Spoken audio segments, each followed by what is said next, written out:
Welcome to our channel.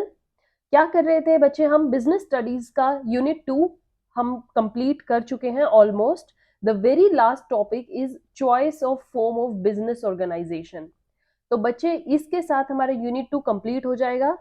ध्यान से सुनिएगा, बहुत ही कंक्लूसिव टॉपिक है। जो भी अभी तक हमने पढ़ा है वो सब इसमें ही कंक्लूजन में आ जाएगा। ओके, हमने various forms of business organisation अभी डिस्कस करी है।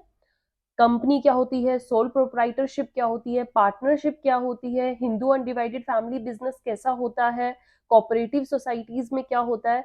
अब आपको सबका एक आइडिया है। अगर अब एज अ पर्टिकुलर पर्सन अगर आपको अपना बिजनेस स्टार्ट करना है, keeping various factors in mind, तो आप अपने किस बिजनेस को चुनेंगे? That is what choice of form of business organisation is. तो हमें क्या करना है बच्चे? बिजनेस ऑर्गेनाइजेशन को स्टार्ट करने के लिए सबसे पहली चीज होगी कि अपनी एक परफेक्ट चॉइस रखनी होगी।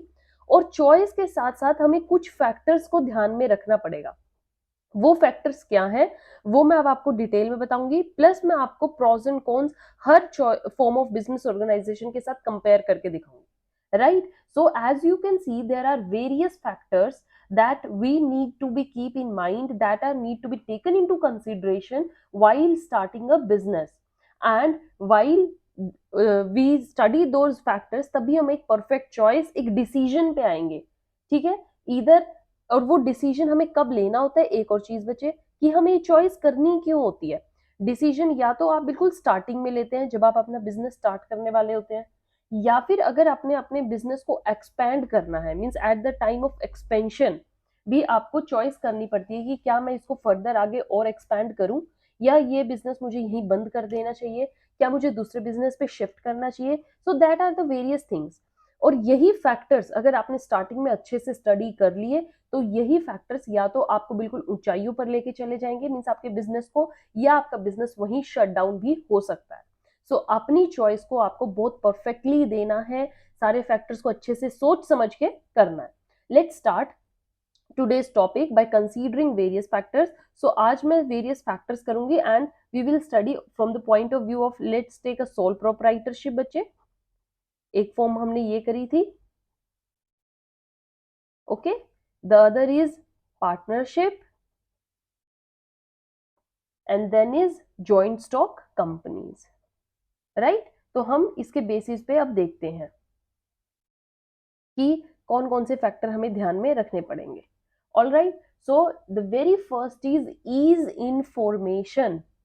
ओके, अगर हम लीगल फॉर्मेलिटीज की तरफ से देखें कि हमारी कौन सा बिजनेस ऐसा है जो बहुत ही इजीली फॉर्म हो जाता है, ईज इन फॉर्मेशन।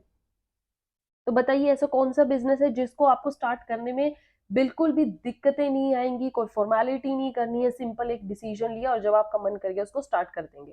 तो वेरी बेस्ट तो क्या है? सोल प्रोप्राइटरशिप, क्योंकि सिंगल पर्सन ने स्टार्ट करनी है, आपका सिंगल का डिसीजन होगा, छोटी सी जगह होगी, कोई फॉर्मेलिटी करनी नहीं, किसी के पास जाके चक्कर काटने नहीं है, तो बहुत ही इजी वे है आपका सोल प्रोप्राइटरशिप।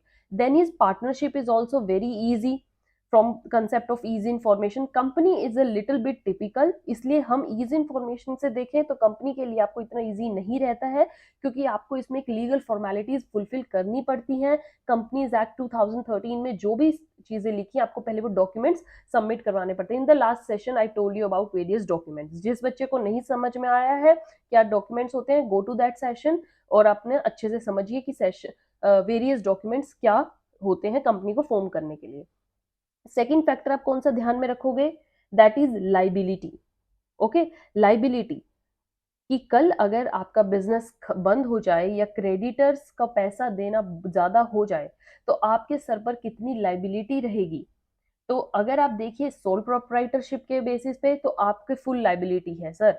आपके घर से भी पैसा जा सकता है क्योंकि आपने घर की दुकान खोली है, अपनी खुद का ही बिजनेस है, तो लाइबिलिटी भी इसमें क्या रहती है? अनलिमिटेड लाइबिलिटी होती है। अगर आप इसको कंसीडर करो, पार्टनरशिप में भी unlimited liability with certain exceptions. Companies में लिमिटेड है। ठीक है, कंपनीज में लिमिटेड लाइबिलिटी है और लाइबिलिटी पॉइंट ऑफ व्यू से कंपनी सेफ है, मींस आपको अपना पर्सनल एसेट्स आपके यूज नहीं होंगे, just the business assets will be use to pay the outsiders loan. Then the third thing is nature of business.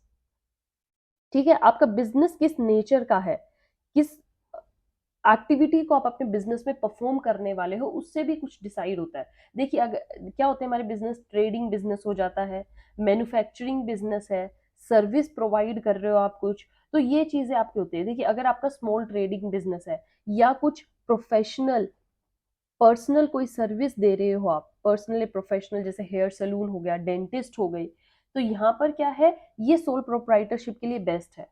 As compare to अगर आप ये देखो कि थोड़ा little big as compare to this sole proprietorship, तो यहाँ पर आपका large trading businesses, large service providing business चल जाते हैं।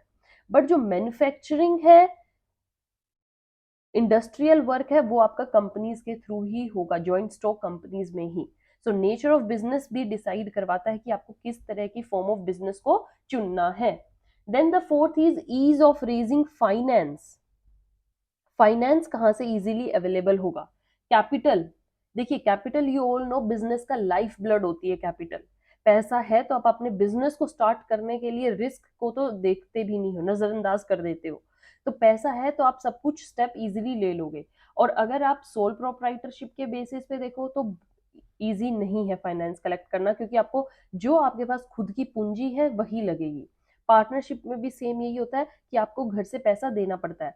बट कंपनीज में आप फाइनेंस को बहुत इजीली रेज कर सकते हो through issuing the shares if it's public company, और अगर आपका प्राइवेट है थ्रू बैंक लोन्स, और ये सब चीजें मिल जाती है। तो अगर आप फाइनेंस पॉइंट ऑफ व्यू से देखो, it's quite easy. All right, then coming to the next thing, next is your बच्चे control. Right, control point of view से देखो कि अगर मुझे अपने बिजनेस पर कंट्रोल पूरा चाहिए तो आप क्या बिजनेस लोगे? देखिए सोल प्रोप्राइटरशिप है तो फुल कंट्रोल रहता है आपका। You are the sole proprietor, single person हो करने वाले, आपका बिजनेस है, आप ही कंट्रोल करोगे, मैनेज करोगे, ओन करोगे। ठीक है, यहाँ पर पार्टनरशिप में भी लिटिल कंट्रोल होता है, बट थोड़ा कंट्रोल आपको अपने पार्टनर्स के साथ शेयर करना पड़ता है, आउटसाइडर्स का कुछ लेना देना नहीं है। तो as compare to sole proprietorship यहाँ पर थोड़ा लेस कंट्रोल होता है। अगर बात करी जाए कंपनीज की, तो कंपनीज में तो आप सोच के चलो ही ना कि आपको कंट्रोलिंग मिलेगी, क्योंकि यहाँ पर क्या होता है, आपकी जो शेयर है, कंट्रोलिंग पावर वो बढ़ जाती है। मैनेजर्स आ जाते हैं, बोर्ड ऑफ डायरेक्टर्स आ जाते हैं, सुपरवाइजर्स आ जाते हैं, तो कंट्रोलिंग पावर यहाँ पर लेस है। Okay, then is your business secrecy. Secret same control की तरह है बच्चे। अगर आपका सोल प्रोप्राइटरशिप है, सीक्रेसी फुल रहेगी। सिंगल पर्सन हो आप, अपने बिजनेस के ओन मैनेजर खुद हो, तो बिजनेस की जितनी भी बातें हैं, जितना भी लेन देन है, सब आपके पास खुद की बातें हैं।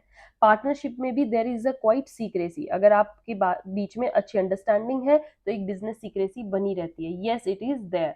But if you see it from the company's point of view, secrecy यहाँ पर भी लैक करती है, बिकॉज एक information lower level to higher level जाने में बहुत स्टेजेस पास करती है। Same way from higher to lower में भी बहुत स्टेजेस पास करके इंफॉर्मेशन आती है। तो यहाँ पर बिजनेस सीक्रेसी के chances as compare to this कम होते हैं। तो अगर आपको अपना बिजनेस क्वाइट सीक्रेट फॉर्म में रखना है तो गो फॉर सोल प्रोप्राइटरशिप और partnership. Right, then the seventh point you must keep in mind is about flexibility. Means आपको कितनी जल्दी अपने बिजनेस में चेंजेस लेकर आने हैं। ठीक है, चेंजेस अगर आपको लाने हैं तब आप कौन से टाइप का बिजनेस लोगे। फ्लेक्सिबिलिटी के हिसाब से अगर हम देखें तो देखिए सोल प्रोप्राइटरशिप में आप बहुत जल्दी से चेंज ला सकते हो, फ्लेक्सिबल है ये, विद लेस कॉस्ट। आपने एक अपना लाइक डेंटिस्ट की शॉप खोली, आपकी कल वो शॉप नहीं चलती है तो डेंटिस्ट का सारा सामान उतार के वहां पे आप अपनी टक शॉप भी खोल सकते हो। राइट, तो दैट इज फ्लेक्सिबल। अब पार्टनरशिप में जाए तो ये भी फ्लेक्सिबल है as compare to sole proprietorship, थोड़ी लेस है, बट यहाँ पर भी फ्लेक्सिबिलिटी हो जाती है। अगर आप चारों पार्टनर्स कन्विंस हो चेंजेस लाने के लिए, yes you can go for it. Company में फ्लेक्सिबिलिटी बहुत कम देखने को मिलती है, चेंजेस इतनी जल्दी नहीं आते। राइट, यहाँ पर थोड़ी रिजिडिटी होती है, डिसीजंस होते हैं। ओके, वो एक बार आ गए तो आ गए, फ्लेक्सिबिलिटी के चांसेस कम है। Then is your next point is stability and continuity. Stability and continue के हिसाब से देखे, देखिए सोल प्रोप्राइटरशिप मैंने आपको बताया भी था, इसमें स्टेबिलिटी का सोच के ना चलो। ठीक है, चले तो थोड़े दिन भी चल सकती है और ना चले तो आपकी कुछ इसमें आपको आइडिया ही नहीं है। कंप्लीटली बिजनेस आपके ऊपर डिपेंड है। अगर आप वेल गुड अपने बिजनेस में जा रहे हैं तो बिजनेस अच्छा जाएगा। फॉर एनी सम रीजन आप कैपेबल नहीं हो बिजनेस रन करने के लिए तो ये वहीं पर ही खत्म हो जाएगा। तो अगर आप कॉन्टिन्यूटी से देखें तो यहाँ पर कॉन्टिन्यूटी नहीं है। पार्टनरशिप में भी इफ द पार्टनर डाइज तो वहां पर पार्टनरशिप वहीं पर खत्म हो जाती है, आपको नई पार्टनरशिप लाने के लिए नया एग्रीमेंट करना पड़ेगा। बट कंपनीज में क्या होता है, मेंबर में कम मेंबर में go, company goes on forever, so stability यहाँ पर कंप्लीट है। ओके, अब आपको देखिए दिख रहा है ना आपको, कुछ पॉइंट्स इसके लिए अच्छे हैं, कुछ पॉइंट्स कंपनी के लिए अच्छे, कुछ पॉइंट्स पार्टनरशिप के लिए अच्छे हैं। तो हर पॉइंट का जिसमें आपको फोकस चाहिए, जिसमें आपको ये लगता है कि मुझे ये नीड तो चाहिए ही चाहिए, लाइक मुझे तो कॉन्टिन्यूटी चाहिए ही चाहिए, मुझे फॉर्मेशन में बहुत ईजी वर्क चाहिए ही चाहिए, तो आप उन पॉइंट्स को कंसिडर करिए जिस फॉर्म में वो ईजी है। Okay, next other point is you can is freedom from government regulation. Okay, from government regulation.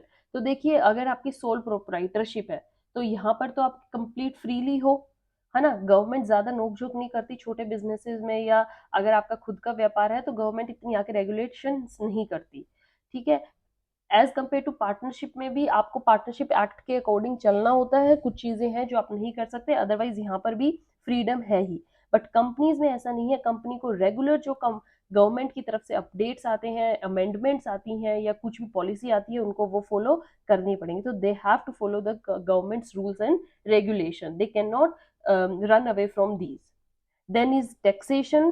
Taxation के हिसाब से अगर आप बात करें तो ये वही है कि आपको वो फॉर्म ऑफ बिजनेस अडॉप्ट करना है जिसमें टैक्सेशन पॉलिसी थोड़ी इजी रहेगी, आपको टैक्सेस का बर्डन ज्यादा ना लगे, ठीक है। इसमें मेन बात याद रखनी है कि बर्डन को कम करके देखना है, right. Then other points are जो हम अभी, वैसे मैं आपको थ्योरेटिकली बता देती हूँ, जैसे मैनेजमेंट, ठीक है। मैनेजमेंट पॉइंट ऑफ व्यू से अगर हम देखें मैनेजमेंट एबिलिटीज, तो सोल प्रोप्राइटरशिप में लेस मैनेजमेंट एबिलिटीज होती है, ठीक है। आपके पास अच्छी स्किल्स हैं तो you it can work for you, otherwise यहाँ पर इतना कम देखने को मिलती है। पार्टनरशिप में भी सेम वही बात है, आप पार्टनर्स हो, आपके अंदर स्किल्स होंगी तो अच्छी चलेगा बिजनेस, नहीं है तो नहीं चलेगा। कंपनीज में ये होता है कि यहाँ पर आपको स्किल देखने को मिलती ही मिलती हैं, बिकॉज दे हायर प्रोफेशनल्स, ये हर डिपार्टमेंट के प्रोफेशनल को हायर करते हैं, इंटरव्यूज चलते रहते हैं कंपनीज में, फॉरएवर काम चलता रहता है कि कंपनी के लिए बेस्ट पर्सन चुन के लाना है। All right, then other thing is scale of operation, आपका जो बिजनेस है वो कितने बड़े स्केल पर चलेगा, स्केल ऑफ ऑपरेशन। अगर आपको ये लग रहा है कि मेरे को बिजनेस के लिए बहुत बड़ा मेरा स्कोप है, या मुझे बहुत ज्यादा नंबर में स्केल प्रोडक्शन करनी है, हाइयर प्रोडक्शन करनी है, तो लार्ज स्केल के लिए कंपनीज अच्छी हैं बच्चे, स्मॉल स्केल के लिए सोल प्रोप्राइटरशिप है, ठीक है। लाइक अगर आपका एक छोटे से ही मतलब एक कमरे में आपका बिजनेस चल रहा है, एक रूम में चल जाएगा तो sole proprietorship, but if you want to make godowns और वेयर हाउसेज तो go for this companies. Okay, risk factor को अगर लेके चलोगे तो देखिए सोल प्रोप्राइटरशिप है, लेस रिस्क है यहाँ पर, ठीक है, कम पैसा लगता है, कम लाइबिलिटी, कम रिस्क। कंपनीज में फिर अगर कंपेयर करें तो मोर रिस्क है, रिस्क यहाँ पर ज्यादा होता है। पार्टनरशिप में इट्स काइंड ऑफ मॉडरेट, ना ज्यादा होता है ना कम होता है। So these are the few points that you have to kept in mind while choosing the form of business organization, जो आपको अपने accordingly decision लेना पड़ेगा। These points are just general guidelines, एक चीज ध्यान में रखिएगा, ये guidelines है, जो आपको बिजनेस करना है शायद उसके लिए आपको फाइनेंस कंसीडर आपको ज्यादा करना है, फ्लेक्सिबिलिटी कंसीडर करनी है, तो आप अपनी चॉइस के अकॉर्डिंग चूज कीजिएगा, ठीक है। One should keep in mind that only one consideration can not be the determining factor, सिर्फ आप एक फैक्टर को चुन के अपना बिजनेस मत सेटअप कीजिए, सारे फैक्टर्स को कंसीडर कर लिए, और जिसमें आपको ज्यादा प्रॉफिट दिख रहा है, जिसमें आपको ज्यादा ये लग रहा है कि ये मेरे लिए बढ़िया चीज रहेगी, प्रॉफिटेबल चीज है, उस बिजनेस को आप चुनिए, ठीक है। while selecting in form of business organization go for various factors, right, it is essential to consider every factor को consider करिए, क्योंकि कहीं ना कहीं आपके बिजनेस को अफेक्ट करेंगी ही करेंगी। ऑल राइट बच्चे, so with this your unit 2 of business studies is over, and then we are going to move to the next unit of business studies. हमारा क्लास 11 का सिलेबस धीरे धीरे खत्म होने वाला है, और उसके बाद हम नेक्स्ट सब्जेक्ट में जाएंगे, कोई भी सेशन स्किप मत कीजिए। Till then have a good day, thank you.